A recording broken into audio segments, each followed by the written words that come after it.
Finally tonight, in a winter that's been cold enough to freeze your toes, Steve Hartman found two of the warmest hearts on the road. There's really not a whole lot to do at Lakeside Park in Fond du Lac, Wisconsin. At least, not in the winter. So why then, for the past couple months, have these two city workers been sneaking off on their own to shovel a walkway no one really needs to walk on? For most people, it's a path to nowhere. Yeah, it's a path to somewhere for one person.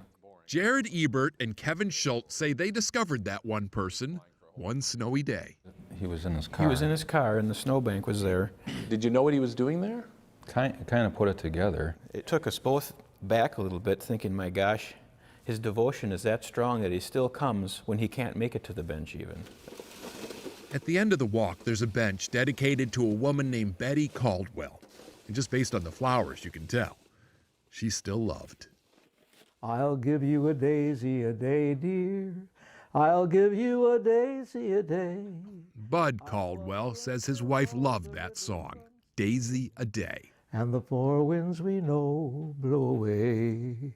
So when he lost her a couple years ago, after 55 years of marriage, he got a bench in her memory and started taking her daisies every day he could. He thought no one was noticing. So imagine his surprise. Yeah, one day I pulled up there and there's the walk shoveled. What'd you think of that? My knees about buckled on me. Bud couldn't believe someone would go to such trouble. Totally unexpected, you know. We're just doing what we felt was our job. I haven't read your job description, but I don't think it's in there. Some intuition, be it divine or otherwise, says, you know, this is why you're here, to help one another. Good afternoon, dear. Well, it's a nice day. Cold, but nice. Here's your daisy. Sometimes, to make a difference in the world, you need a good idea. And sometimes, all you need is to recognize the good around you and clear the way for it. See you tomorrow, Munchkin. Love you. Always did. Always will. I'll give you a daisy a day, dear. I'll give you a daisy a day. I'll love you until all the rivers run still. And the four winds we know blow away.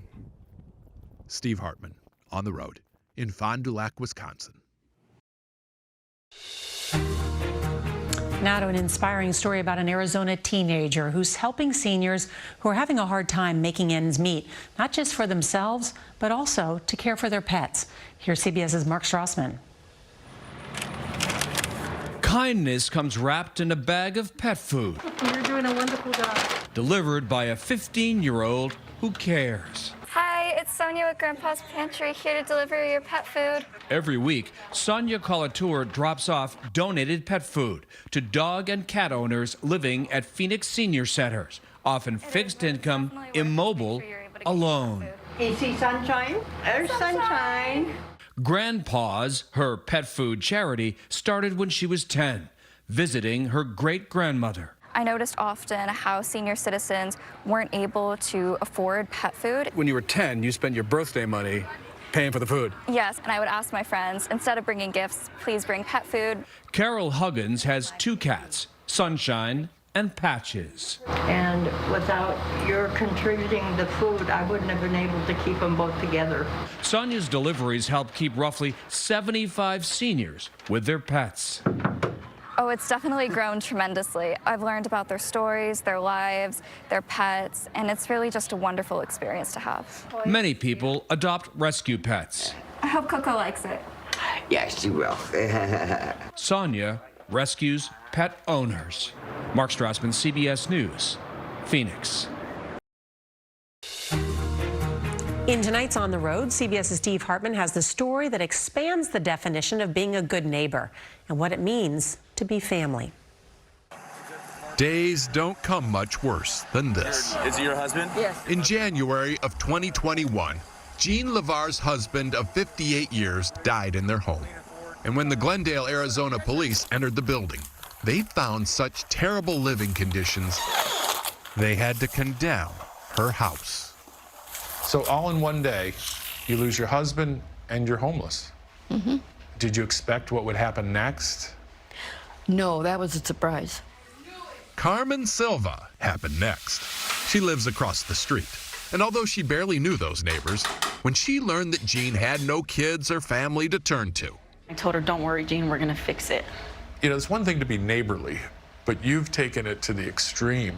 I don't see that. You don't see that? Mm-mm. I've always taught my kids to take care of their elders. So, even though the Silvas live in a small 3-bedroom house with 8 children, they made room for one more.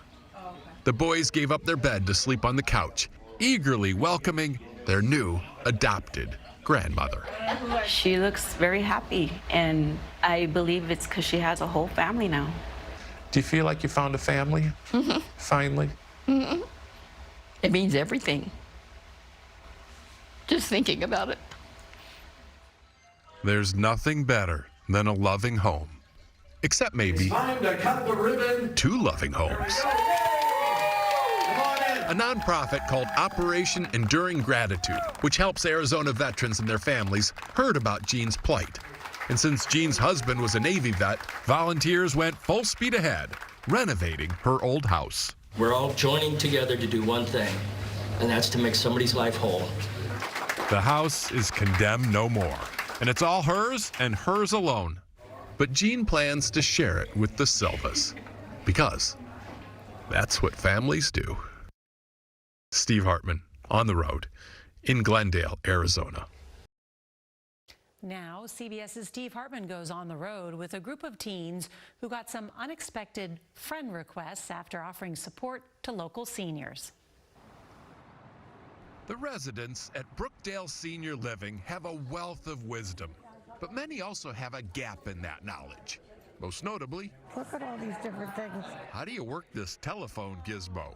Even turn it on. That was hard. Right. My email was not coming in. I don't know where things are. It's just not easy.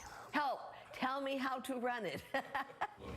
Enter our heroes, a group of computer-savvy Gen Zers who march in once a week to Control S the day. But why?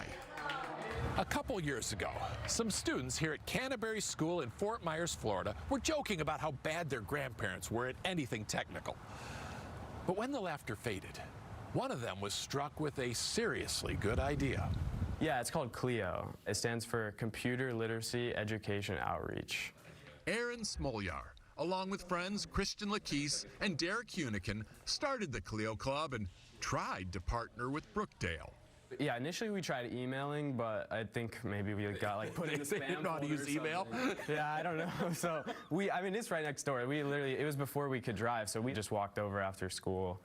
And they've been volunteering ever since. Okay, then go to Photos icon. Jonathan Smith couldn't figure out how to text a picture. Do I poke it? Yeah, you just click it. And that's all there is to it? Yeah, click it. Nancy Kilpatrick wanted to clear out her inbox for the first time. 122,000 emails? Yes. Fortunately, Nancy learned you don't have to delete them one at a time. Look at that. Look at that. Richard, look at that. Oh. For the kids, it's not always easy. I'm getting it. All right. But they keep coming back, week after week. I've never had that before. Those young people are just amazing. A great group.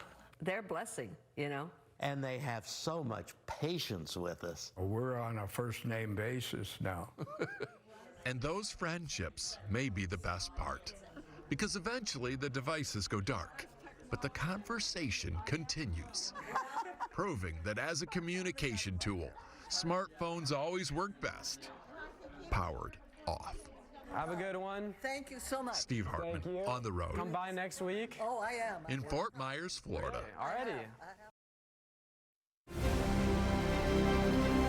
Finally, tonight's Heart of America. Friendships form at One Generation in Los Angeles, an intergenerational daycare that brings children and seniors together for quality playtime. For the seniors, even those living with dementia, it improves social skills, combats ageism, and gives them a sense of purpose, while the kids are able to learn empathy and patience. President Jenna House says seniors like Isabel Phillips and the kids all benefit. I love it, but I like little kids. It's really fascinating to see, despite that diagnosis, when they step into the doors here and they see a young child or an infant, their maternal and paternal instincts kick in right away. The seniors and kids at One Generation, they're tonight's Heart of America. Finally tonight, notes from a pianist who's helping to heal. CBS's Carter Evans explains.